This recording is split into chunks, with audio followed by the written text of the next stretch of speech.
Yep.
That's what I recall. Okay.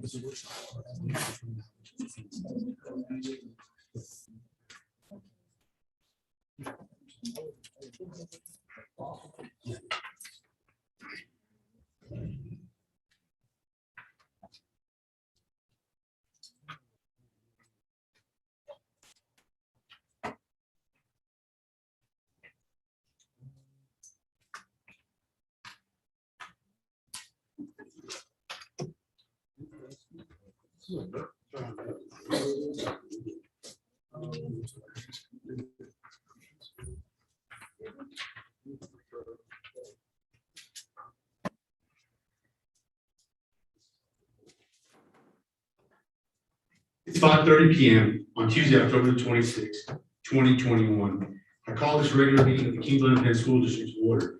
At this time, we'll have roll call vote. Mr. Brian Kufal. Here. Lieutenant Colonel Cranks. Mr. David R. Garcia. Here. Ms. Elizabeth Ramos. Here.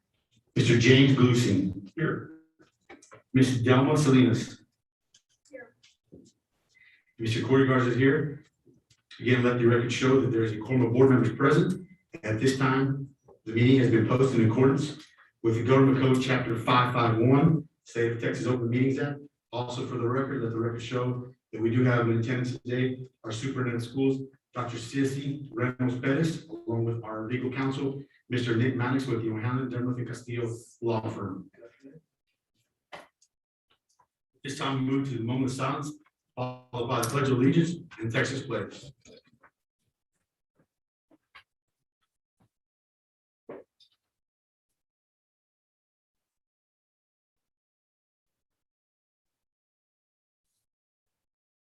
I pledge allegiance to the flag of the United States of America and to the republic for which it stands, one nation, under God, indivisible, with liberty and justice for all. On the Texas flag, I pledge allegiance to thee, Texas, one state, under God, one and indivisible.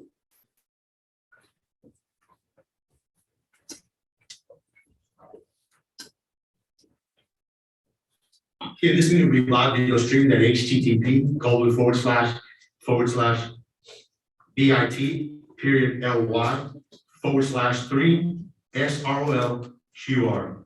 This time we move to item number 4, that be the adoption of the agenda. Do I have a motion to adopt? So moved. Been moved by Mr. Brian Kufal. Is there a second? Second. And second by Mr. David Garcia. Is there any discussion? You'll proceed to vote. All in favor, say aye. Opposed? Motion carries 7-0. All right, move on to item number 5, which would be public participation. At this time, Ms. Pettis, do we have anyone that wishes to address the board? No, sir. Thank you, ma'am. Go ahead and move on to item number 6, which would be communication from administration. We'll start again with 6A, superintendent's report. First item there for the superintendent's report is National Principals Month, October 2021. To be found in your booklet on page 3 and 4. It would be Dr. Bettis and Ms. Angela Ramirez. Thank you. Ms. Ramirez is going to read the letter of support from Governor Abbott. Thank you. So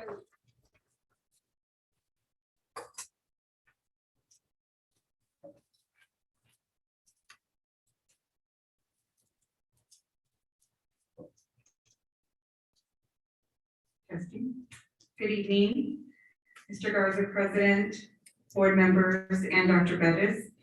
I'd like to read the state of Texas, from the state of Texas Office of the Governor, a letter of support for principals in recognition of National Principals Month, October. Principals hold one of the greatest responsibilities, shaping the education of students of the state. Texas school children represent the future of our state and nation, and a rigorous and well-rounded education is essential as we look to build the Texas of tomorrow. A principal's commitment to excellence and dedication to improving the educational experience of their students is vital to the future success of the Lone Star State. Through visionary leadership and tireless pursuit of success for each and every student, principals guide and support their schools in ways large and small every day. These educators help shape future generations by ensuring their students have access to a high-quality education in a safe and supportive environment. They also work collaboratively with our teachers to build high academic standards, set performance goals, and utilize the best practices in order to achieve these goals. By playing the different roles of a leader, communicator, disciplinarian, budget analyst, policymaker, and so much more, principals are among the hardest working yet often least recognized individuals in education. Each year, the month of October is dedicated to honoring principals and recognizing the essential role they play in ensuring a positive climate and culture for both students, faculty, and staff. Texas would not be the same without their passion, unique perspective, and dedicated work in our education system. At this time, I encourage all Texans to learn more about the many contributions and accomplishments of elementary, middle school, and high school principals across our state. Principals carry a culture of excellence that is essential in education and ensures Texas' future will be better and brighter for all. Therefore, I, Greg Abbott, Governor of Texas, do hereby proclaim October 2021 to be Principals Month in Texas and urge the appropriate recognition whereof, in official recognition whereof, I hereby affix my signature this, the 22nd day of September 2021. Greg Abbott. At this time, we would like to invite our principals to come up here. We want to honor you. We want to take a picture with you. They've been working very, very hard to start off this school year. And we did celebrate them all through the month of October, at least once a week. We did a little We are something. still celebrating them. And I want to thank Ms. Angie Ramirez and the C&I department for supporting them as well. So if y'all would come up here.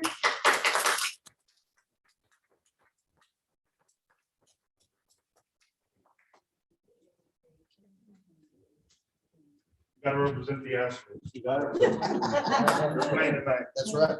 Game 1, so 7 o'clock is first pitch, just to let y'all know. First pitch, just saying.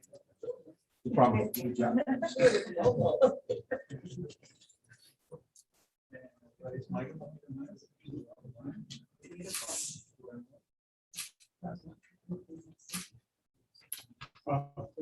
you. Yeah, I'll get my phone to work here. Hold your style. All right. I'll make sure I got the Astros. Yeah, there we go. I can stand right in the middle. Thanks. So we know they don't win on jinx them.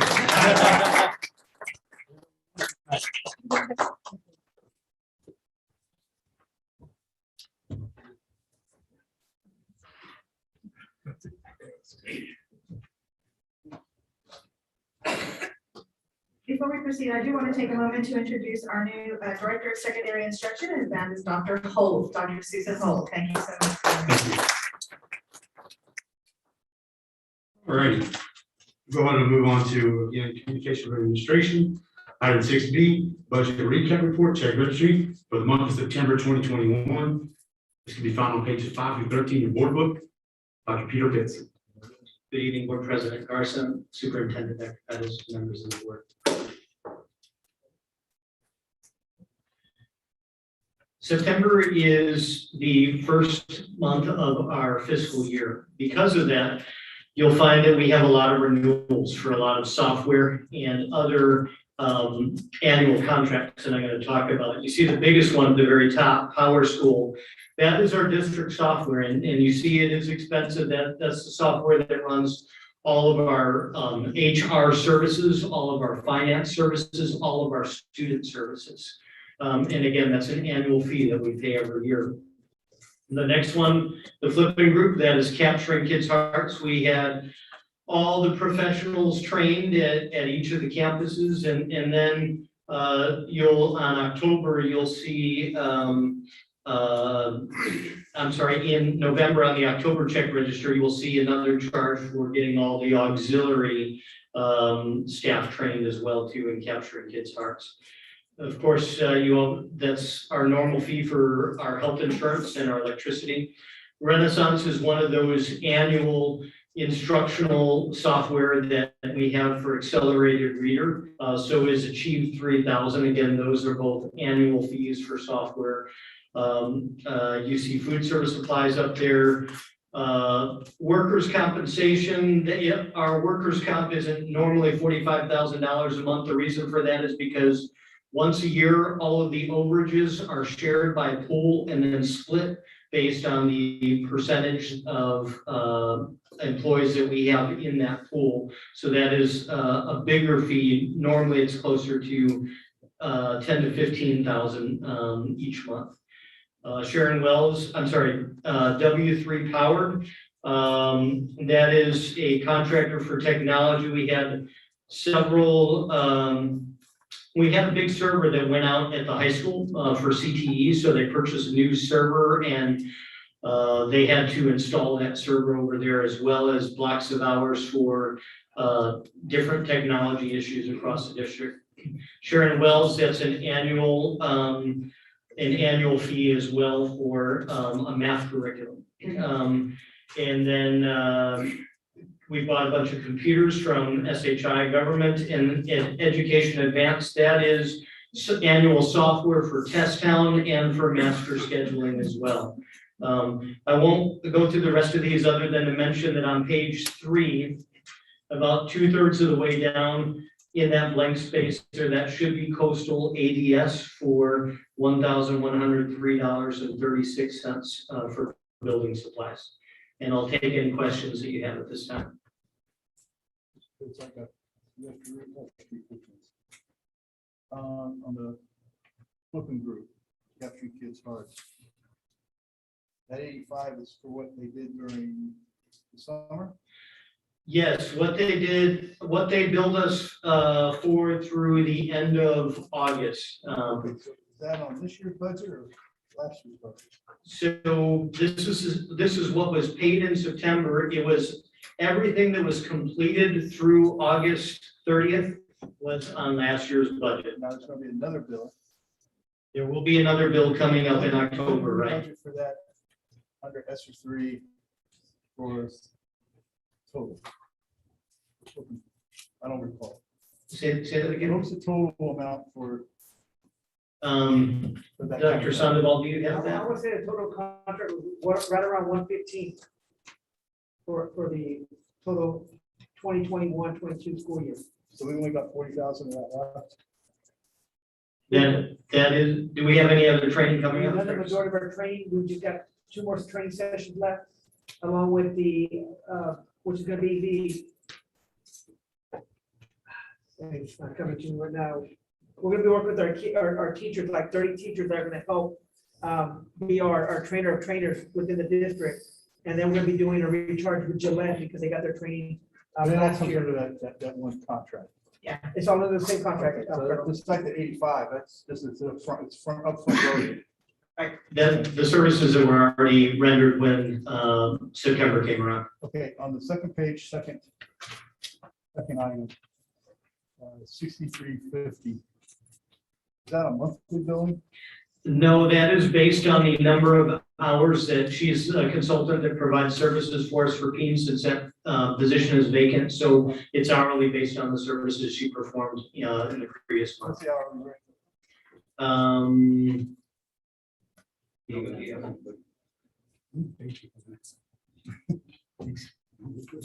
Yeah, so that's like, I think I believe it's around the $200 mark, sir. $200 an hour? Yes.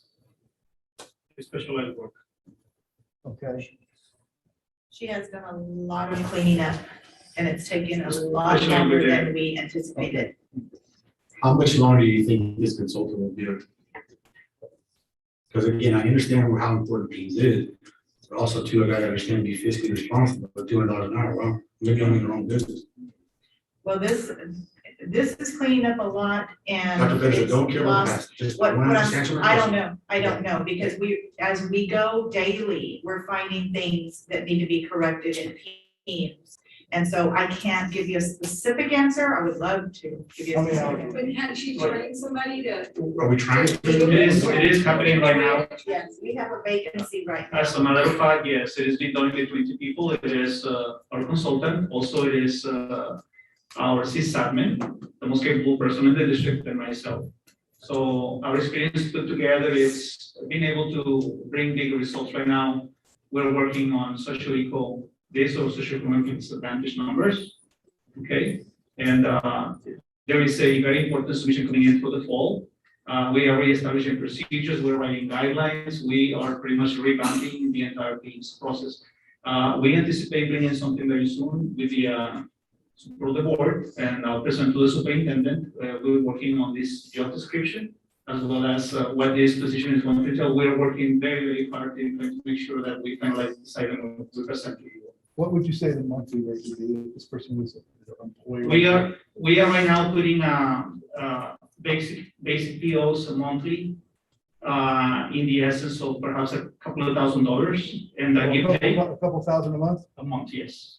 And from there we use as needed, so we do. Okay, so this was an accumulation of several months. Yes. Oh, I'm looking at this like. yeah, we thought it was a whole month. No. I'm thinking, that's No, it's not 17,000 bucks a affiliated, year. we're being already Okay.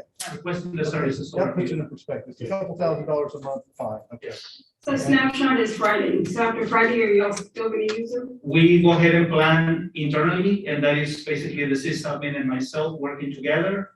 And when we hit pretty much a roadblock and we need answers to that, we reach out, we engage either virtually and phone call.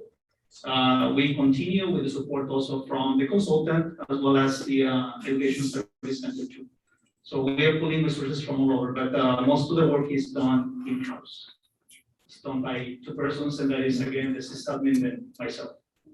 Okay, on the fourth page, college boards, not very much, $665 Thank you. per test. What test? That's for AP test, PSAT test, and AP test. And PSAT test probably being the bulk of that? I don't have the breakdown in front of me. For the October, for the October two. For what? October? For, let me ask, Dr. Williams, do you have that information? I do not, with me. The PSAT test, are those the ones we're going to be taking in the future? This year, or are they the ones that we took last year? Yes, last year. These are all tests that have already been taken. Okay. And last one, cleaning graduation gowns. Those things are made out of paper. How do they clean them? Well, we Or are took we them talking to the about the same directors. gowns? I'm sorry? Are we talking about the same gowns? When you say graduation gowns, I think that if the kids graduate, that's paper. They keep those. What gowns are we talking about? I believe we're talking about the same gowns from Bryce.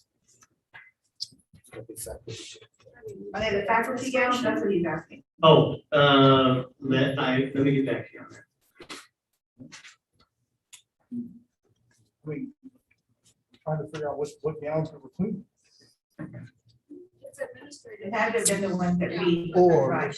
If we rented some, we'll be required to. It could be like Kindergarten. kindergarten, the lower kindergarten gowns. grades. It could well be the lower grades, which are probably used year after year. But we can get that information. Yes, Get it we'll get for sure. It's not that much. I just, washing machine? $300 to clean.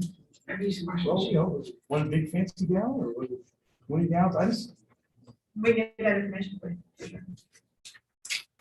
curiosity, Dr. Perez, I've never seen it before. Well, we, did y'all, I don't know if y'all required gowns, like for regalia, for the administration to wear them before. Okay, and then the students, so we need to find out. Oh, we'll get that information for sure. Anybody else have any questions for the committee? Anybody else have any questions? I'm curious about the Texas A&M University Kingsville charge for entry fees for $450. I'm just wondering what that's for. What we use the facilities for, since we have our own facilities and What page are you on? we pay them. $450, I think it's like the fifth page, You said second, correct? fourth page. I can get that information for Ms. Friends. What was the amount? $450. Yeah, it's for athletics. But I just assume if like, when we have track, we have our own gyms, we pay them to use their football field, so I'm just wondering. If there was a tournament or a track. meet, You know what? right now, I should assume I'm leaving. we'll get you that information too. So what I'm gonna ask for is next time, I know y'all done a really good job as far as basic check registry to the board, so thank you. But I'd like a little bit more detail because I think there's still a lot of questions. And how we're gonna come up with that, well, I guess the board will decide as far as how would we want to see, you know, and I'm gonna give an example. I'm not trying to pick anybody out. If you go to page 1. HEB District-wide Journal, FS Campus Activity Refreshments Working Lunch, $216.32. So I guess with this, again, when we'll talk about this board, is, you know, going future, we'd like to see where they go and who they go to. And again, we're not questioning anybody, just want a little more clarity. So we can, maybe the day or 2 days before, when we say the booklet, if there are any questions that come up, that way we can have more details for you when we get to the board meeting, or we can have copies of agendas and sign-in sheets, maybe that might help. And that way we're not having to waste any time having to let y'all know we'll come back. If we can have it ready for you, that'd be great, because it depends on what you're looking for. Dr. That's mainly on me. I normally will write it down and do some statistics so we can have to find the interesting before the meeting. But I was out of town this year, so. Moving forward, we'll definitely try to do something like that. And again, also too, just a little bit more for transparency, we'd like to see. Sure. Thank you. All right, thank you, Dr. Pitts. Anybody else? I'm sorry. Any other questions? Thank you so much, Dr. Pitts. All right, item 6C, roofing update, report to be also as well as Dr. Pitts, to be found on page 14 through page 46 in your board book. Sunbelt has finished their phase 1 repairs of the roofs on our district. There were 2 buildings at HMK, one at Pettis Elementary, one at Harvey Elementary, and also one at Gillette Middle School. Thank you to the board. We presented you the dire straits of our roofs in a couple of months back, and again, the roofs haven't been repaired. They've been leaking as long as I've been here. That's been at least 8.5 years, and thank you again for your support in getting that done. So they should all be waterproof, so at least now they shouldn't be leaking when it rains. You see the report. I won't go through the report. The report has, again, the pictures and everything that was done.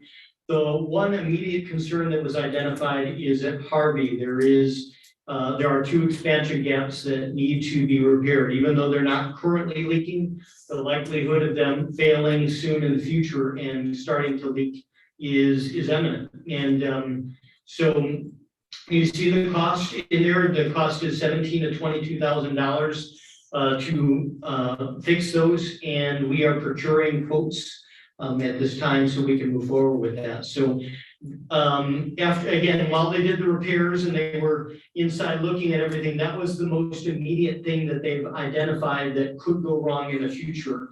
But Garland not only went and checked to make sure that they did everything that they were supposed to according to the specifications that were in the proposal, but also they made sure that all of Garland's standards were followed and Garland materials were used as well too. So the next step is our Garland rep will re-inspect all the roofs again so we can determine a future course of action of what is needed moving forward, because these roofs take really constant maintenance so that they don't fall into disrepair, because it's always going to be less money to repair a roof probably about a third less per square foot as it would be to replace the roof, get a new roof, because otherwise we're gonna end up 5-10 years from now with a couple $1 million expenditures. And these things are expensive. Again, it could be in the hundreds of thousands of dollars to eventually repair these roofs, but to replace them will be in the millions of dollars. But it's something that we need to be getting together a long-term plan so that we don't have any failures of our roofs. And the Garland representative is going to help us by looking at the current state of the roofs, and then he will bring a report back to the board of what the status is and what the most dire needs are in a long-term plan moving forward. At this time, I'll take any questions. I recall when he was here, the goal was kind of to get on an annual review to get them back up to where they needed to be so that that warranty is not void, correct? Correct. But we're not gonna be, unfortunately, we're not gonna be able to do everything that we need to do right away. It's just too prohibitively costly. So he's going to put together a priority list of what's most immediate. Right now, what has been identified is that those expansion joints at Harvey, so we're gonna be moving forward with that. Did we find out if any of this expense could be put over towards food services? I did not do that, but we'll look into it. Any other questions for Dr. Pitts when it comes to the roofing and everything? All right. Thank you, Dr. Pitts. You're welcome. All right, we're going to move on to item 7, new business. This time, in page 4752, approval of waiver of tuition for transfer student, the 2021-2022 school year. Dr. Pitts.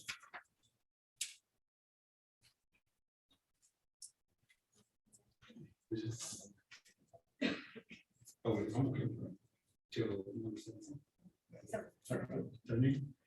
Okay, sorry about that. By common consent, the board agrees and considers one action, the following. This can be found on page 4752, the approval of waiver of tuition for transfer student for the 2021-2022 school year.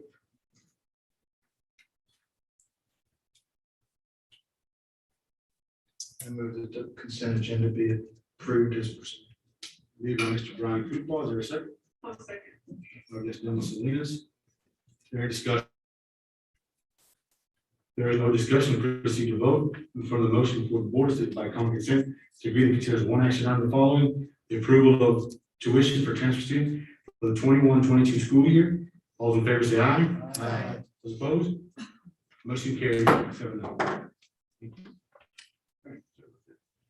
All right, 7B, discussion and possible action regarding commercial electricity service agreement extension with Direct Energy for June 1, 2028 through December 31, 2033. This can be found on page 53 through 71. Dr. Peter Pitts. Thank you. We have an opportunity through November 12th to sign a long-term lease extension with TASB. It's with Direct Energy through TASB. The reason for this is if we sign ahead of time, we can lock in a lower rate. If you look at the chart displayed, you see that 10 years ago, we had a rate of over 8 cents per kilowatt hour. But we have been able to decrease that by locking in a long-term rate. Our current rate just went down to a little over 4.5 cents per kilowatt hour. And you see that that was even a decrease from our previous contract that ended in May of 2021. So our current contract goes all the way from June 1st, 2021, all the way through May 31st, 2028. So we've locked in that rate of 4.5 cents per kilowatt hour. And now we have an opportunity to sign an extension going from 2028 all the way through the end of 2033 of just close to 4.1 cents per kilowatt hour. At this time, I'm going to introduce Javier Gonzalez, who is here from CASB, and he's going to talk a little bit about this lease extension and answer any questions that you might have.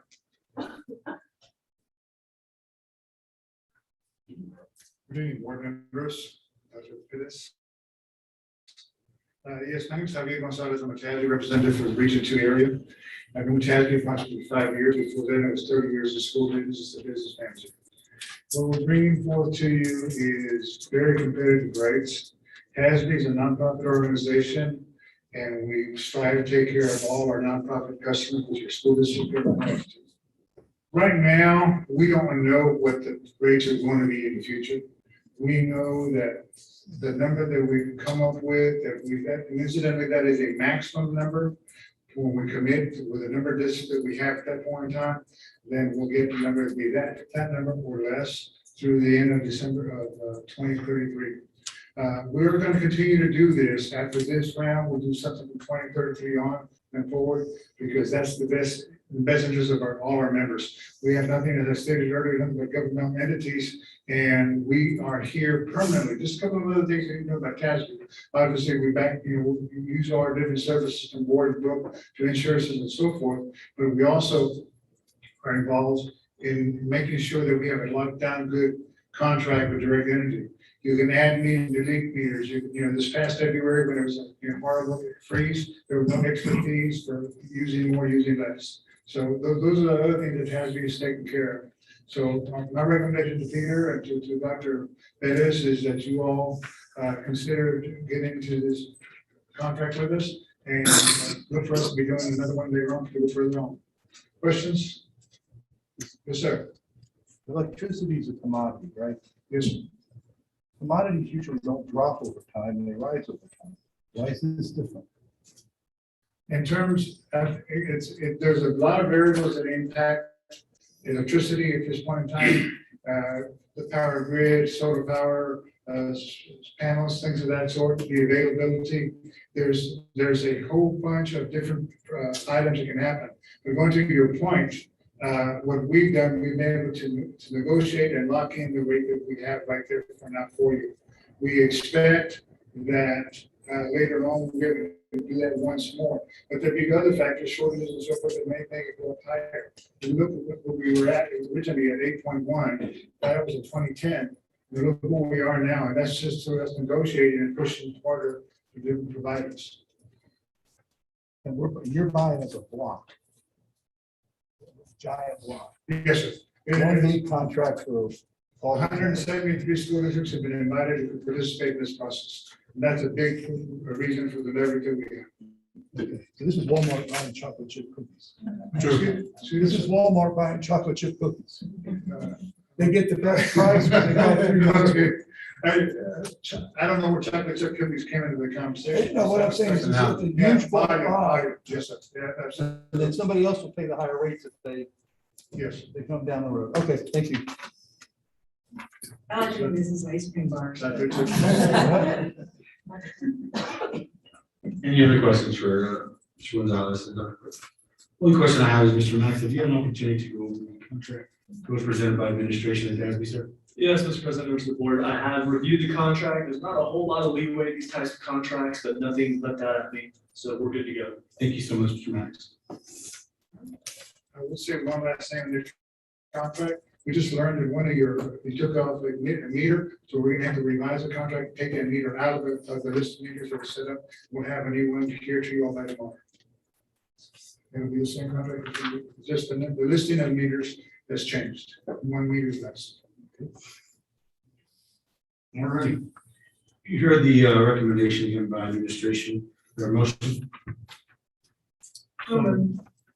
Second. Made by Ms. Elizabeth Ramos. Second by Mr. Brian Kufal. Any further discussion? Not proceed to vote. All those in favor of signing the agreement for the extension with Direct Energy for June 1, 2028 through December 31st, 2033, say aye. Aye. Those opposed, say nay. Motion carries 7-0. Thank you, Dr. Christensen. Thank you. On a personal note, I haven't been with this many people that I've worked with before. In a long time. The staff that you all have here are fine people, and some of them I work with personally. Thanks, sir. All right, move on to item 7C, discussion of possible action regarding 2021 tax roll. It's going to be found on page 72 through 74 of our fingerprints. Thank you, President Carson. If you turn to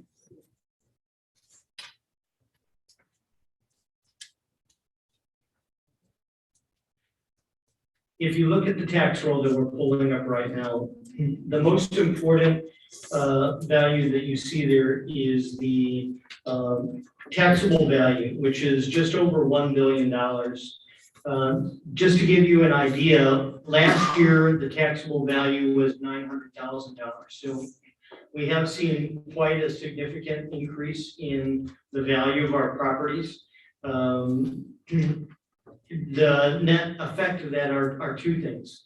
Number one, on the INS side for our debt, we have struggled to cover our debt for a long time. We've had to transfer from our M&O side. We have also had to take out of our fund balance, our INS fund balance as well too. But finally, with the increase in property values and with the board strategically as the state has decreased the amount of taxes that we can get on the M&O side, the board has transferred it over to the INS side. So finally, we're able to break even on our debt. We're still at a point where it'll take us about 12 more years to get in the spot where we can take out significant new debt because of the current outstanding debt that we have, but at least we're in a spot where we're not having to dip into fund balance to cover our debts every year. Now, every year, because of what the board has done and the increase in our property values and INS tax rate, now the taxes on the INS side should cover our bond debt every year. So that's something that we haven't been able to say for many years to come. At this, again, you see all of the rest of the values on there, but again, the most important part is the taxable value and then the total tax levy amount of $15.1 million. The amount of tax we collect is based on that total levy multiplied by our tax rate, which is 1.5189%. Of course, we always consider that we will collect about 6% of that amount. We don't expect to collect everything. We never do collect every penny that is owed to us for taxes.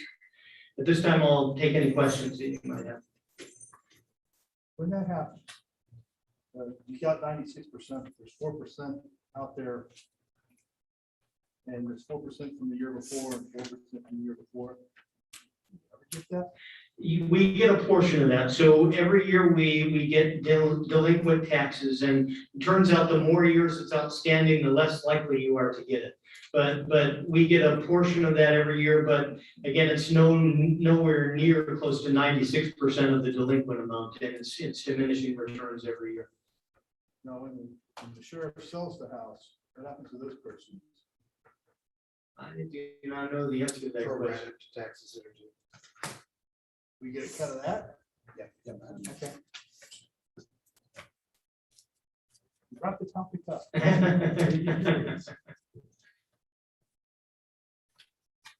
Any other questions for Dr. Pitts when it comes to the 2021 tax roll? So the recommendation of administration is that the board of trustees approve the 2021 tax roll as presented. Is there a motion?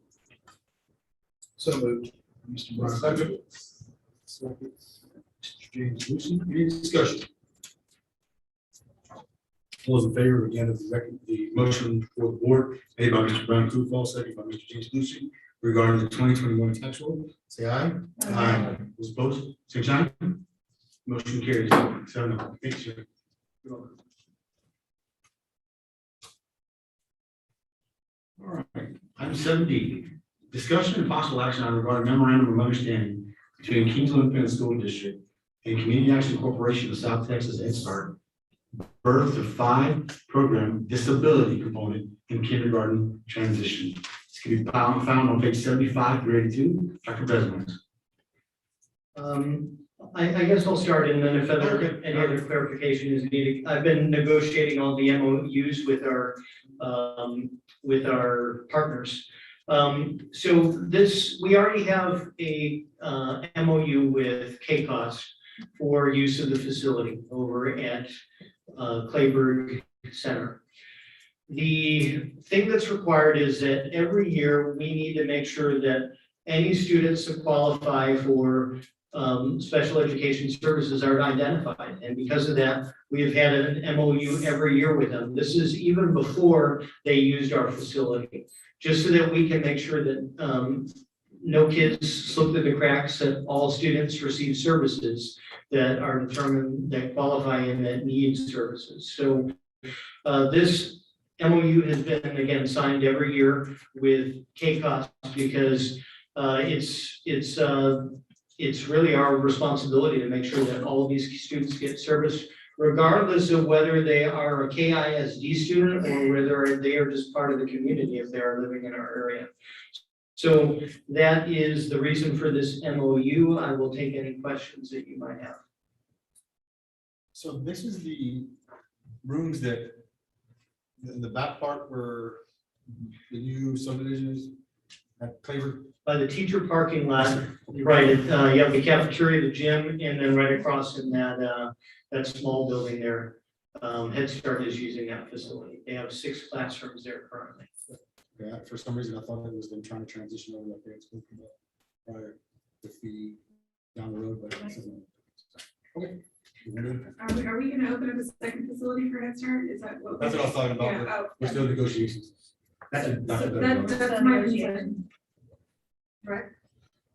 I'm sorry? They're asking about now they want to rent more or lease more. of Yes, that they're building. looking at, they're requesting to lease the big building at Clayburgh, starting possibly as early as the spring. Not so, because they're looking at maybe opening up more classrooms, but also they have other facilities across the city. And they're looking at consolidating everything that they have in the city, including their offices as well too, not just their classrooms, all into one building. So we're negotiating with them on that currently. Okay, so, excuse my ignorance, I just want to make sure that I'm understanding this MOU. We're providing Head Start a free and appropriate education for the students that they have. This MOU is so that the students that, yes, in essence, Okay, so if we add more kids to the mix, where do we get the resources to get even more kids paid? Because I'm not sure that we're providing that currently to the kids that are enrolled in The camp. students that are enrolled in the pre-K program at Head Start, which is all the students in pre-K Head Start, are being served by Head Start. I think what the concern that I would probably have is that our special ed program wasn't in best shape, where, you know, when administration came in, and I know that our director is doing a great job for special ed. But as I was reading, if I'm correct, and correct me if I'm wrong, but as these kids are coming in, they're gonna be referred to the district. Is that correct? Yes. Whether they come to our district or not. Because they will be referred, I guess, to their respective districts, is that correct? So if I may interject, sir, again, the best possible scenario for any child is the early intervention Yes. of any services that they might need. Right now, what we're receiving from Head Start is evaluation for speech. So the majority of the students that we are serving are for speech services. And so we went to the grand opening, we saw the classroom where all the little ones were laying in little cots asleep. So we do visit with the director there, and they bring to us concerns of students that they have that would be potential students that would benefit from early intervening services. So I think the partnership is not only for us providing a specialized speech service or something else that they may need, but also in the transitional part. So once they age out of Head Start, we do transition them to our kindergarten program here. So that is the benefit of us continuing to really begin to identify children in our community at the earliest onset of any difficulty they may have, so that we would potentially assist them by the time they get to grade school to be able to provide that service. But right now, what we're providing is testing and speech. Okay, so we are providing services We're for providing a speech, yes, ma'am. a speech service. Yes. Do you guys plan on expanding? Well, depending on what the need of the students are, because of child find and. Behavior, dyslexia, autism, what are we talking about here? Are we doing the whole thing? No, ma'am, you typically, the referrals are currently, they came to us when I got here, were all speech-related referrals. And we are meeting with them in 2 weeks to discuss additional students that they do have. I think I mentioned to Dr. Bettis, if I may, Dr. Bettis, that when students are coming to our kindergartners, I'm having our elementary principals here, and we visit with parents, they say to me, Dr. Bettis and I do have a kindergarten child who's limited in speech, and has difficulty toileting, but we also have 4 more at home that are gonna be waiting to get to kinder. So we do refer them to Head Start, to early identification to help them. So is it kind of through child finder? Yes, it is a child find service. It is. through I child think my concern is when you add another class and we're providing more services, we're spread thin again, and we're not in the best shape even right now to begin doing that. Does this MOU just for the classes they currently have and the services that we're currently providing? Will this MOU change when we add a new, expand the class? Well, I think it would behoove us to serve them because they need to be ready for us. That's been a problem, I think, is we're getting all these children that have not been served, have not been found. Yeah, but per law, we're not required to give them faith until they're a certain age. I'm more concerned, and I know that sounds rude, about the kids that are currently supposed to receive a free and appropriate education with their district, not the ones that are about to. And I know transitional services are extremely important, but I'm concerned about right here, right now, what we got going on. in the school Right now, it district. would be following the MOU. Correct. This doesn't discuss the Only the expansion, yes, ma'am, right, it's only the current. But that would be some good conversation for, as you're talking about expanding the classrooms and leasing. Yes, we should include that in the negotiation when we're talking. If they wanted to expand to Cleveland, Maine. Should I buy in Cleveland, Maine? So hard. I've had this conversation with them, and this time, they don't have the funding for that, and they're interested in leasing it. It's hard to say long term. And that would be something that we would bring to you in the spring as negotiations go further on as far as what we would charge for lease. And it's our current staff right now, right, Dr. Pettis, will be working with these kids, is that correct? The speech. The speech, our current staff right now, so. Are we okay with what we have now? I mean, do we have enough staff to do this? Yes. We do? With our speech. Right now with what we have, but we have students being referred, already, I have needs. I have one other question under the assessment part of it. It says in number 4 that if the parent disagrees with the evaluation results, then blah, blah, blah, the district shall then agree to pay for every request a due process hearing to defend the initial. Is there a cost to that? Yes. How much is that? Oh, I wouldn't know. That's what I'm asking. Trustee Garcia, I'll build that one if I may, sir. So Yes, sir, that is please. actually a requirement straight out of federal law. So those are the district's 2 options, is to either fund the IEE or to go to due process. Typically, IEEs in this area run somewhere in the ballpark of just shy of $2,000, $1,500 to $2,000 typically, for a school age child. Now, these are more simple because a lot of these assessment materials are not valid for children these young. So probably, I'm guessing at this point, between $800 and $1,500. So do we currently have an Thank MOU? you. Or, so we're just renewing the MOU? That's basically, is it the same? It's basically the same MOU, yes. What do you mean basically? Mr. Maddox. What's the difference? Mr. Maddox was able to review the MOU. Do you have the old one, the new one?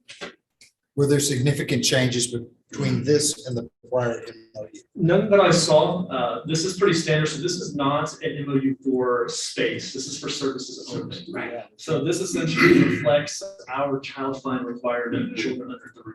and then creates a feeder program that's state mandated based on a federal mandate. So a lot of this is grounded in legal obligation. It just helps us do the job. So this is kind of like the ECI or? Yeah, exactly. Okay, Yes. okay, I get it. My concern was just if we're expanding, does it just go right into it, or do we have to relook at this? Does this come before the board? Can we look at our personnel to make sure that we can handle that kind of load? That's what I'm concerned. And I think moving forward, if we do go that route that you just talked about, Trustee Ramos, the board again, along with our attorney and Dr. Bettis and Dr. Bezanes, but definitely, because you're right, I mean, we want to make sure, something you mentioned a while ago, and Mr. Garcia, that again, we want to make sure that our kids are being taken, they're being serviced as well. But I think again, this is an opportunity to continue to great partnership with K-Cost. Again, moving forward, if they do go that route here in the spring, there's most definitely, we have something in the clause that kind of, this is how the parameters are gonna work, and that's it. Mr. Guys, I totally agree with you. I hope they stay with us. I think we need to work harder to try to maintain those. It's not, it's not, but we'd really like to have those kids with us. Absolutely. So. Thank you. All right, any other further discussion? Recommendation by administration? Okay, administration recommends that the board of trustees approve the memorandum of understanding between Keensville Independent School District and Community Action Corporation of South Texas Head Start Birth to 5 Program Disability Component and Kindergarten Transitions 2021-2022. Thank you, Dr. Rush. Again, you heard the recommendation by the superintendent. Is there any motion? So moved. And made by Ms. Elizabeth Ramos. Is there a second? Second by Mr. David Garcia. Any further discussion? Any further discussion? Proceed to vote. In the motion before the board, made by Ms. Elizabeth Ramos, is to accept the memorandum of understanding, second by Mr. David Garcia, between KISD and Community Action Corporation of South Texas, Head Start Birth to 5 Program Disability Component and Kindergarten Transition. All those in favor say aye. Aye. Opposed? Motion carries 7-0. Thank you. All right, item 7E, discussion and possible action regarding memorandum of understanding between Texas A&M University Kingsville and the agreement to offer dual enrollment for Kingsville Independent School District. To be found on page 83 through 101. Dr. Johnson. Thank you, Board President, Mr. Garza, Board of Trustees, Dr. Bettis. I'm here to present our MOU between TMUC and KISD. We did have there are a few changes to the MOU from last year. The MOU, this current one has the start date August the 10th and ending August the 10th, 2022. Previous MOU started fall 2020, ended in the summer of 2021. So that was one of the changes that happened in the MOU. Also, they've included numbers for paying for teachers that are teaching the section. If they're teaching it there at our campus, between 10 and 14 students, the rate will be $450 stipend that they'll be paying the teacher. If they're serving 15 plus students, they'll be paying a stipend of $600. And those are two of the major changes that happened to the MOU. We did run it to legal. They had the opportunity to review it and provide any feedback on the standard language in the MOU. So I'll take any questions you may have about the MOU between the two entities. Yes, sir. Senator, how many students do we have attending right now? It's not a whole lot of students that we are serving right now. I'm gonna check. Dr. Williams, do you happen to know that exact number? It's a small number because last year, Colonel Price, we started transitioning back to TAMU, and it's been a process we have been doing the CBC for many years. But we do have students going. Correct. Okay. I'd like to know exactly how many. Less than 10 can be 3. It's a smaller number, but it did grow from last year. This memorandum provides for those students to either go to the university campus, which I'm assuming the ones that are enrolled now are doing. Correct. Or faculty can teach in our facility, and that's what the stipends come into play, correct? Correct. And currently, we don't have anyone teaching as an adjunct professor at this time. We don't provide any kind of transportation to those students. They get there on their own. Is that correct? Currently, yeah, we're not providing transportation.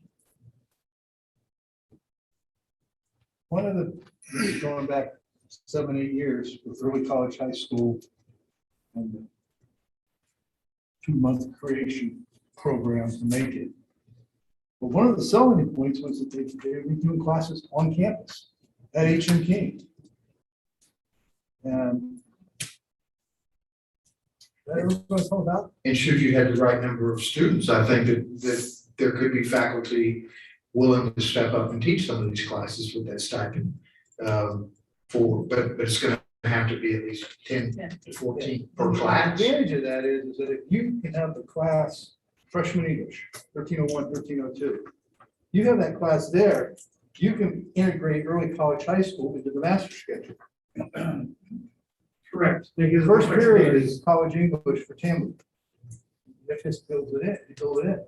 But now you got them, you know, it's hit and miss. Well, 2 kids take this class, 3 kids take that. It's silly for us to put a kid on, take him to the FAMU, take his class for, to get that 1 period class, he might burn 3 high school periods to do it.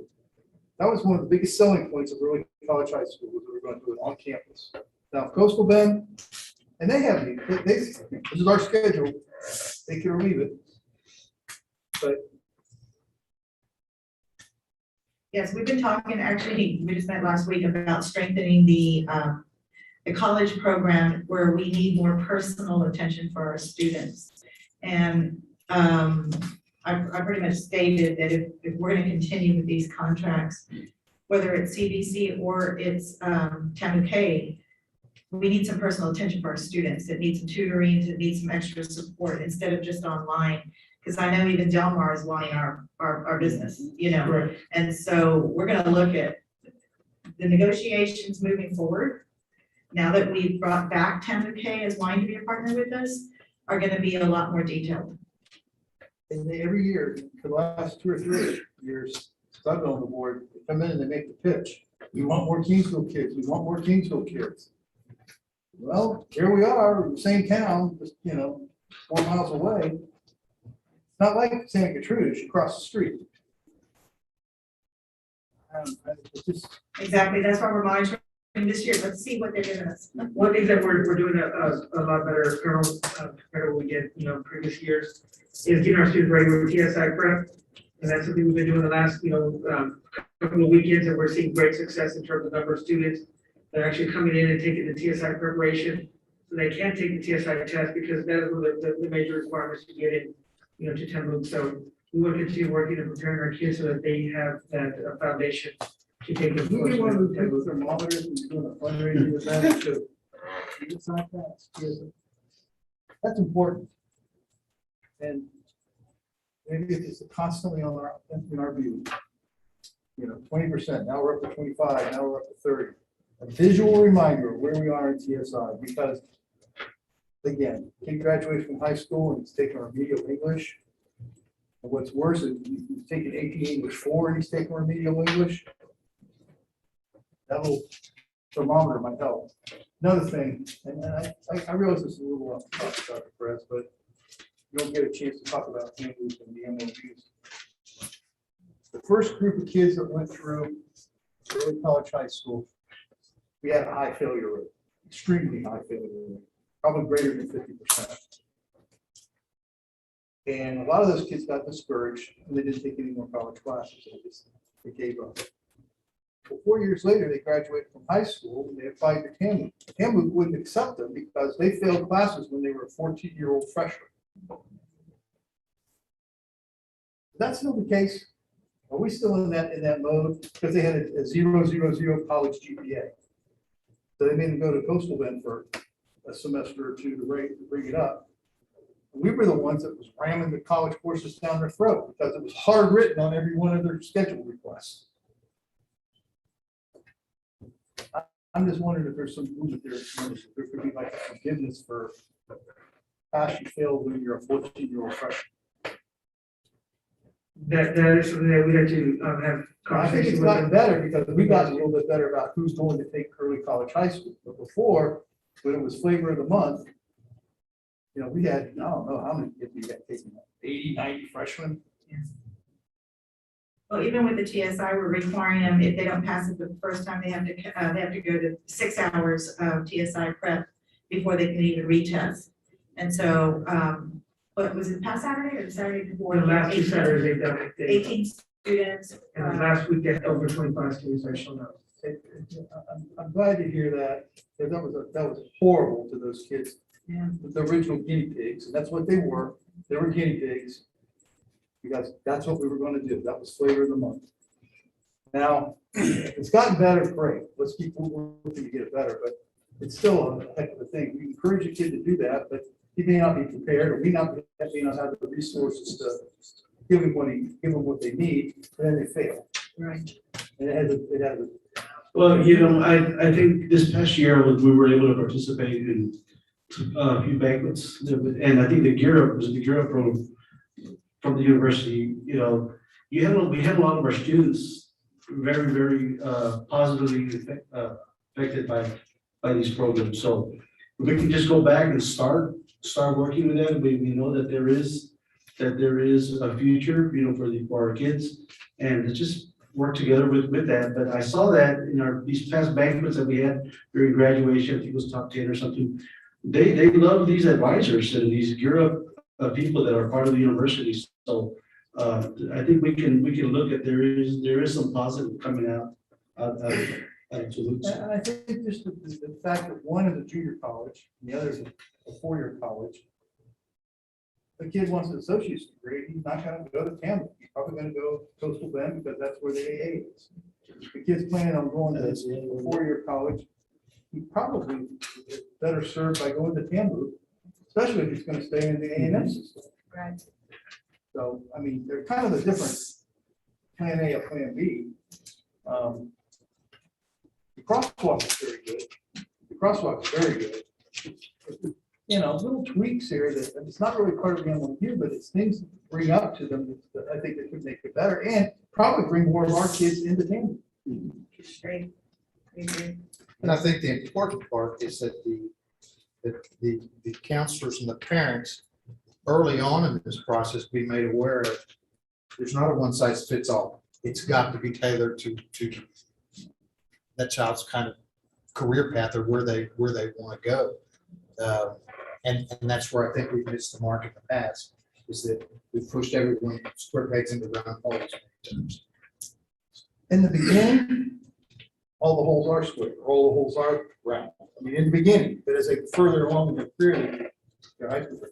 Another thought, that was reading that crosswalk, which was very good, is I think we still do it at the high school. They have a graduation plan, 4-year graduation plan. The counselors have it on their desk. I think the kids that are serious about early college, high school, or dual credit, there ought to be a same thing, a 4-year plan that highlights these classes to be taken at this time. Yes. Highlighted, color coded based on, I want to be a 30-hour person. I want to get my college requirements basics from the AA. And it goes on the refrigerator. Because a parent, you know, how they are keeping track of this stuff. Right? And if the counselors, and then this becomes a working tool. Well, you took your 1301, well, English 3, 1301, they mark it off. I know they have those on their desk for every kid. We've actually. This will just be one more. We actually upgraded our subscription to Zello, which we were using at the middle school, but we are going to be expanding to high school.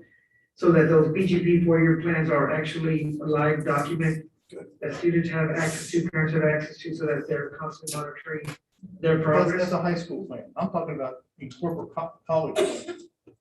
For the 10 or 15 or 20% of the kids that are taking college classes, incorporate that in there as well. Even if the kid only takes 15 hours. Well, they can be incorporated as part of that dual credit course because they're aligned with our graduation plans for high school requirements. So we can make sure that those are included as part of the 4-year plans. I think it'd be helpful. Makes sense. If there was a standalone, like here's college, here's your high school. When you mark off one, you mark off the other.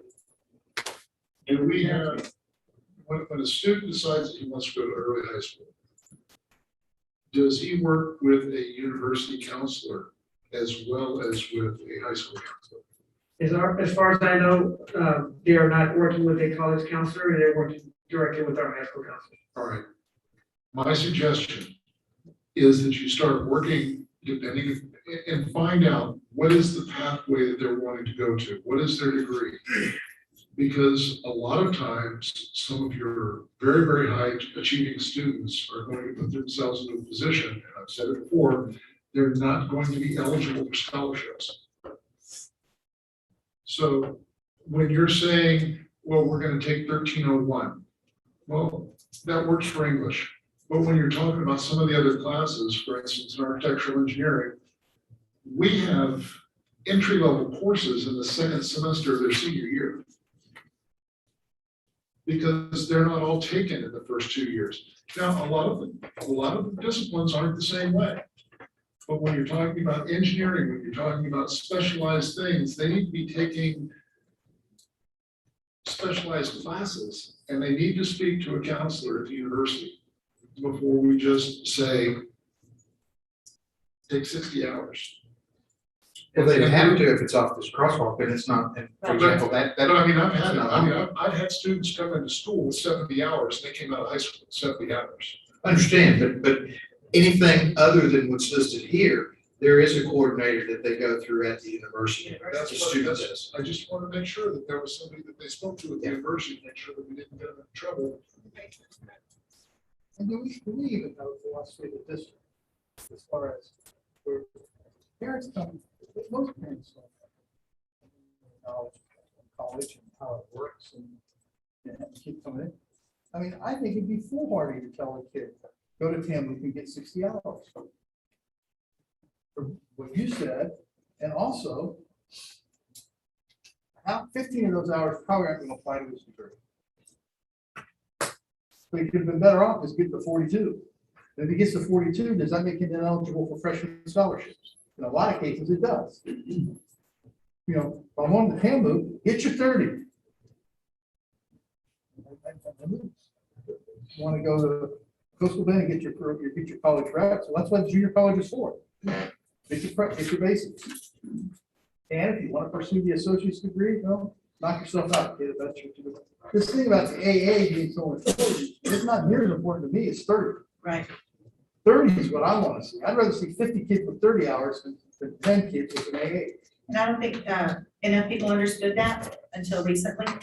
And so we're making sure that we're having those conversations with our counselors and also with our connections with the university too. Because I think you kind of, what you said when you said you were trying to fit everybody into this, everybody's gonna get an associate's degree. That in some way actually backfired, should not have been happening. And until people understood, oh, now I understand why it's good for them to get 30 hours, because they are gonna go this other track. They're not Also, going necessarily to just get going that first semester of their freshman year, they're going to actually be taking freshman level classes. Right. Even though it's technically sophomore, they'll be taking it. You know, I think you need to look at what your market is and say, you know, why, maybe we don't want to put a program out that's maybe a Sandy Peters type program. That's maybe not then fit our kids better. What fits our kids better is something maybe a little more focused to their immediate need. And I'd say the immediate need is give them a foundation of 30 hours of hours, and then hey, they'll probably make it because they'll be going with something in the bank academically. Okay, I've had enough. Yeah, further discussion. No, this is great. And this is so important to get it. Those are our children. Definitely. Any other? I love it. They're offering a history of rock and roll, so if anybody wants to audit that class with me, let's do it. Be the house of rock. And we have to give them credit for it. Because it's got a P's number. Yeah. All right. Any other further discussion? All right, Dr. Pettis.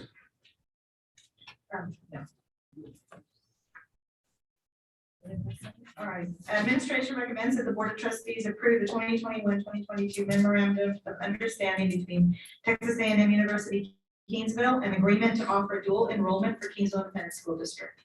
Thank you. Heard again the recommendation by eminent our superintendent. Is there a motion? Made by Mr. David Garcia. Is there a second? A second. Made by Ms. Elizabeth Ramos. Any further discussion? Give the motion before the board, again made by Mr. David Garcia, second by Ms. Elizabeth Ramos, is again to accept the recommendation by our superintendent, the memorandum of understanding between Texas A&M and University of Kingsville, an agreement to offer dual enrollment for Kingsville Independent School District. All those in favor say aye. Aye. All opposed? Motion carries 7-0. Thank you. All right, moving on to item 7F, discussion and possible action regarding the second reading of board policy BE local. It's gonna be found on pages 102 through 105. Dr. Sandoval.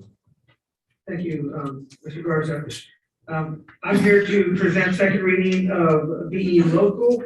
Last time we met, we proposed the board meetings moving to the second and fourth Tuesdays of the month.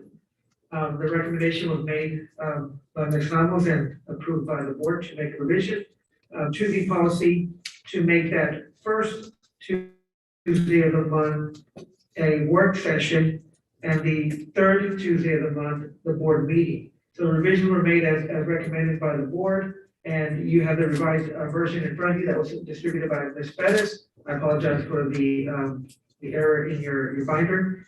But this new policy does state that the new board session will be on the third Tuesday of each month, and work session will be the first Tuesday of the month. You guys keep in mind again, you've got the first reading in front of you. I mean, the old policy in front of you, and the one that like Dr. Sandoval said, you have the new policy that we voted on last time. So now we're up for the second reading. Is there any further discussion? Yeah. Go ahead, yes, sir. I've got some problems with some other areas, and I don't want to hold this up. So I think what I'm going to do is just not bring up those other areas that I had problems with in this policy. Let this get adopted, and then we may be looking at this policy. Any other questions? Any other discussion? Clarification. Sorry, sir. The board president shall call special meetings at the board president's discretion or on request by 2 members of the board. Correct. But you can be a second member. So any one of us would come to you and say, hey, I'd kind of like to see this on the board. If you agree it should be, then that would be the 2 members, correct? Or are you, But he would need you. Yeah, I wouldn't need you. So he would. Yeah. The likelihood of him being that second is, I mean, that second is out for. he doesn't want If he doesn't want it. fair enough. Okay. Can I answer it, bud? Make sure we're used to it. All right. Any further discussion? I don't particularly care for the vagueness of the last sentence. What on- When it comes to work sessions and our special emergency meetings, the board president may cancel a work session for a month when work session is not needed with proper notice. You know, but what is the definition of not needed? I just wish we could elaborate on that, like. Where about are you? Are you on regular meeting, ma'am? Those division? Oh, okay, hang on. Okay. Page 103 with the new one, the logo, correct? Yes, ma'am. Oh, the board president may cancel a work session for a month when a work session is not needed with proper notice. I just have issues with the not needed. I like to be more specific so that it's more black and white than gray. I would love it to see it say something like, when there's 3 or less items not up for a topic on the agenda for the workshop, I prefer to be more black and white. I'm not saying it. Are you looking at the one that's? You talking about June? How many paragraphs down? It's on the work sessions. Oh, that The we board do president sessions. may cancel the work session for a month when a work session is not needed at prior notice. Is that what you're talking With about? proper notice, yes. Okay. And this is the verbiage that was provided to it by TABB, but if you guys are making other recommendations. That was Tasby's recommend, I thought that was his recommendation. Well, no, when I submitted to Tasby, this is how they revised the language to fit that. Of course, because it's vague, that's why I don't like it. Let's do this, is my suggestion, is that we adopt the second reading so that we've got the third Tuesday memorial list. I've got some problems with some other areas, you've got some problems with some other areas. Let's mark these up and get an adoption involved and maybe bring this policy back. But the Tuesday we would adopt it for now. So in the short term, if you want to start canceling workshops like crazy, I guess you can. Yeah, that was the whole idea, is to have workshops. This is actually the way I worded it, because my whole point was that you can still cancel it, but it's already scheduled. I just flipped it. So it's worded exactly right. It's exactly what we voted on. Oh, I didn't vote, I didn't say yes. No, you didn't. The rest of us did. Right, and I just have an issue with the such vagueness of that. I just wish we had a legitimate excuse to not hold a meeting. Otherwise, why get rid of the second regular meeting? Well, I think one of the reasons is that if we had a workshop before a meeting, a lot of the stuff we spend in the meeting going over, we could have taken care of in the workshop in a far less formal setting. We could yell at each other and all that stuff. I don't mind it, I don't mind it at all, I just want to make sure that we're working it, and it's just not like, you know, oh, we got only 2 things on, we're not gonna hold a workshop, because there's not enough. So what are those two things? What? Those two things could be a 4-hour workshop. Right. So you can't put a number on it. It could be one thing. I'd rather have it, not need it, than need it, and not have it. And again, it's going back to what we talked about before. Like Colonel said a while ago, there's a lot of work that we still need to do as a board when it comes to a lot of these policies. And again, we can iron a lot of this out when it comes to workshops. And that's why, again, I think it's important that we move forward doing that, because again, we don't have to, I mean, it just helps everybody. Is there a motion? I call the question. There's no motion. Is there a motion? Motion is made by Lieutenant Colonel Price. I'll second.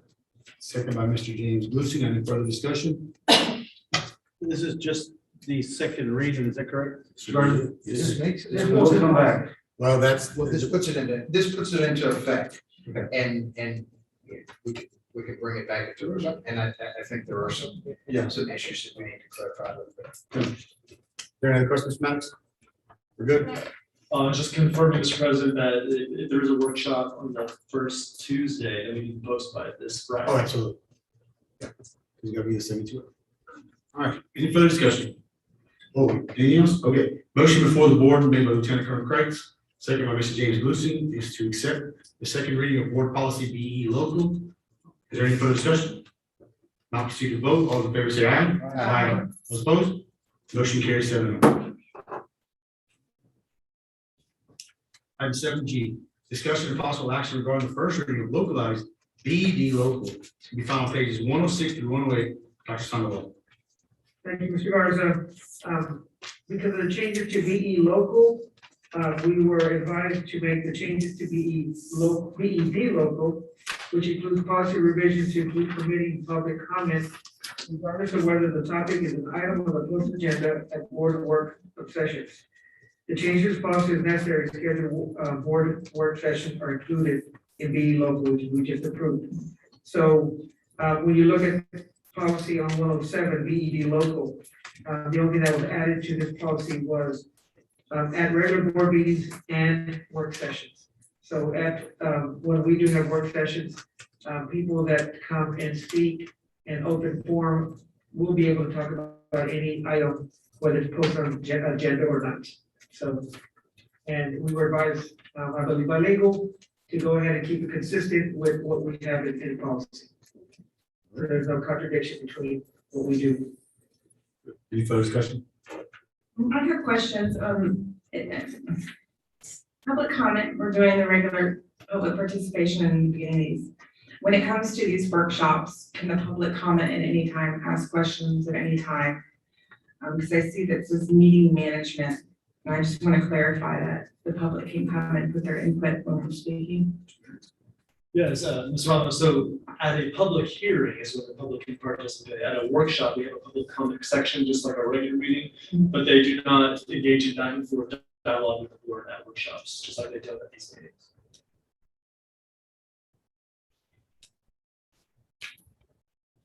Any further discussion?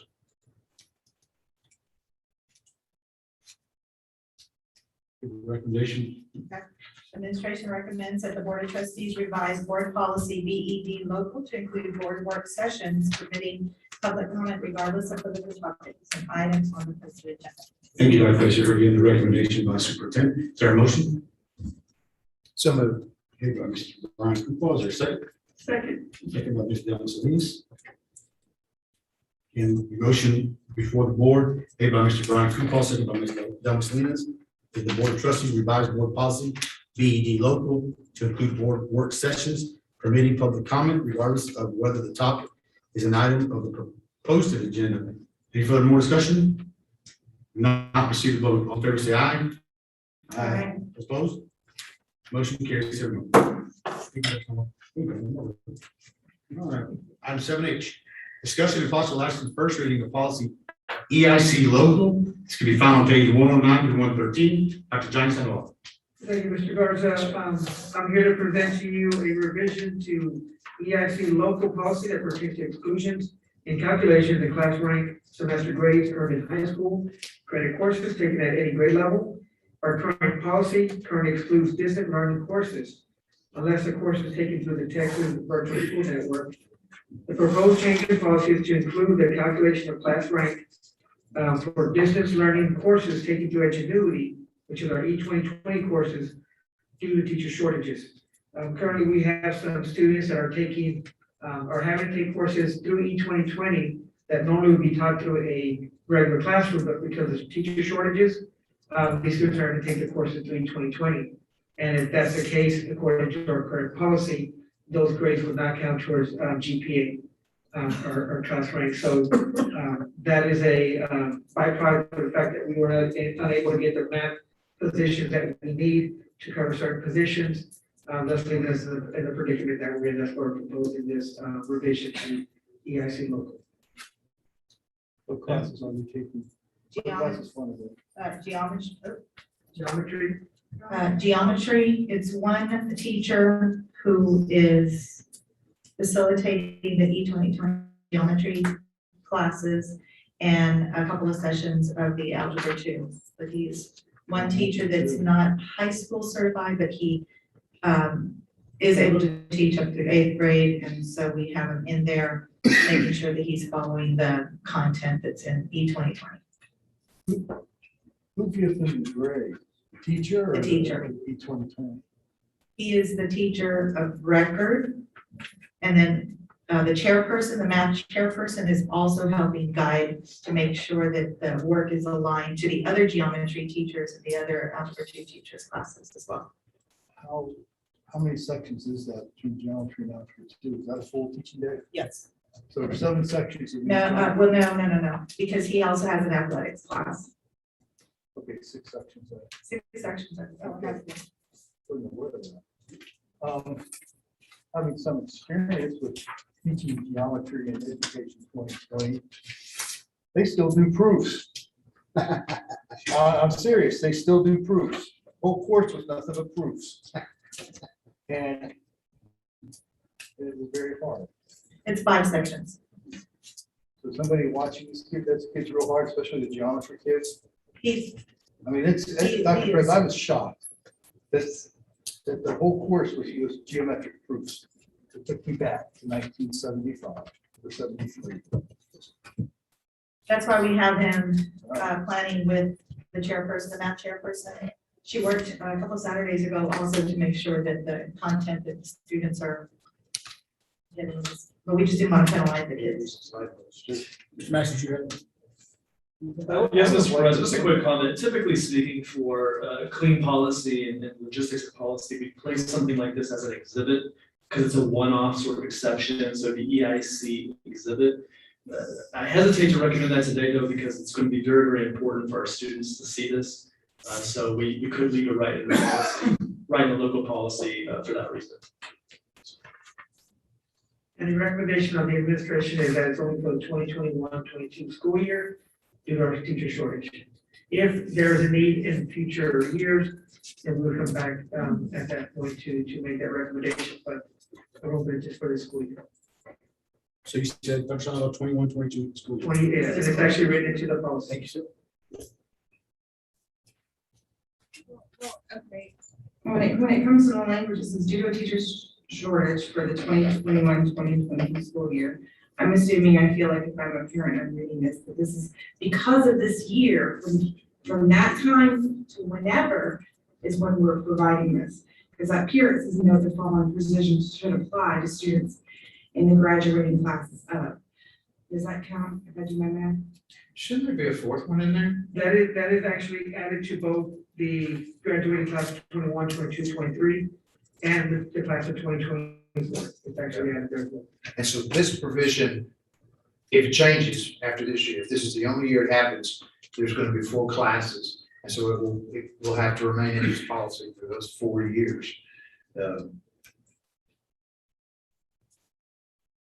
at this point, it's only pertinent to that math class, which probably does not affect freshmen, probably not even sophomore.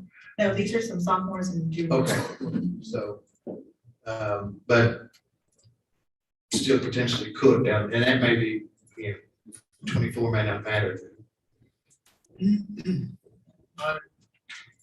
I see her problem here. And I agree with it. I think that due to the teacher shortage of 21-22 school year, the district shall include certain distance learning courses in the calculation of class rank. It will return to normal when the teacher shortage is. I just, some verbiage of this is the expiration date on it, because the Right. parent might be looking at this as indefinite, and then the only change in the future would be for the graduating class. Am I confusing myself? It's specific, it says 21-22 school year. I took that class and it's 2020. It doesn't say for, it says 21-22. due to, What? it doesn't say for 2021, 2022. It says due to the fact that there's a teacher shortage during this year, not. I can see where a parent could get really confused on that one, because it looks like we had an issue here in this year, so from here on out, this is what we're providing for you. I think if you change the verbiage to for just this year, due to this year being served, this is Okay. only for this Yeah. time. In fact, even if we would have put a comma, like due to a teacher shortage, comma, for the 2021-22 English teacher school year, the district shall include certain distance learning courses. Yeah, put a comment. I was an English teacher at Hill. Sloppy. Blame it on Ted. He's gone. All right, so we're gonna add a comma right there on both. Are there any further discussion for Dr. Sandoval and Dr. Pettis? All right. Dr. Pettis. Administration recommends that the board of trustees revise EIC local policy as recommended by the superintendent is serving as. In your recommendation by administration, is there a motion? Ms. Thomas, including the comment. Or second? Justice Salinas, did you change your motion to include the comment? I'll second. Second by Mr. Ryan Kukrow. For discussion? I have discussion. Codicil form. That we're putting in. It doesn't change the fact that I still think this is a bad policy, it skews the weighting system, so. I don't like it, and it skews the system, and don't want to have a record, we ever have to vote this policy, so. I got you. I respect that. I respect that. All right, any other further discussion? In the motion for the board, made by Ms. Delma Salinas, second by Mr. Brian Kukrow, is to accept the first reading of local policy EIC to include a comma after the word due to teacher shortage, comma, for the 2021 school year. The district shall include certain distance learning courses like ingenuity in the calculation class rate. All those in favor say aye. Aye. Opposed? You actually can't abstain. Can't say? No, I'm sorry, sir. Remember Lori Cromwell and Mr. Maxwell? Can we get a roll call? Please? All right, I figured, no, that's okay, I'll just, I know. I was trying to be nice. So no for the motion, sir? I don't know. And I'm gonna do. Is that? I'm gonna do it. So. Go on. Back to. Up to. Thank you.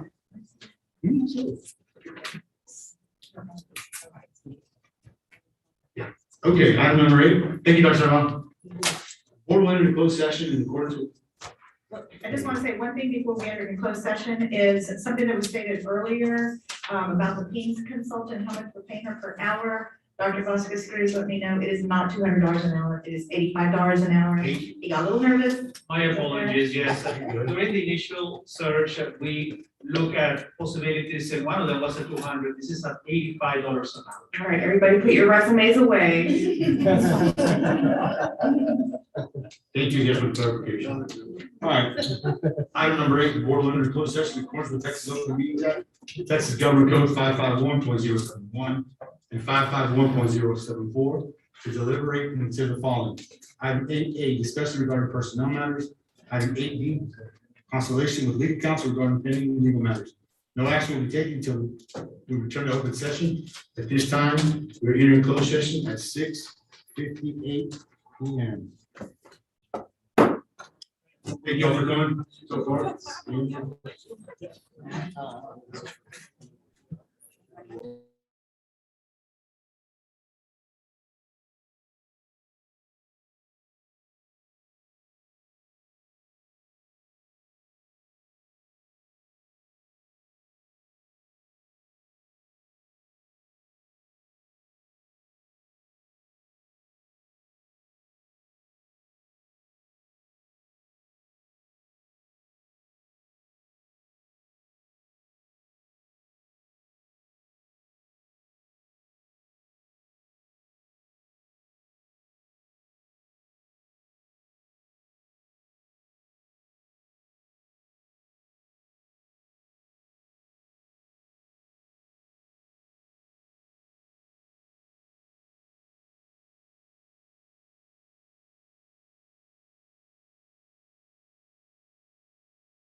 We now return to open session to take necessary action on matters which the board may discuss in open session and upon which action may be taken. We're now return to open session at approximately 7:35. With there not being any further business to come before this board, I declare this meeting adjourned at 7:35.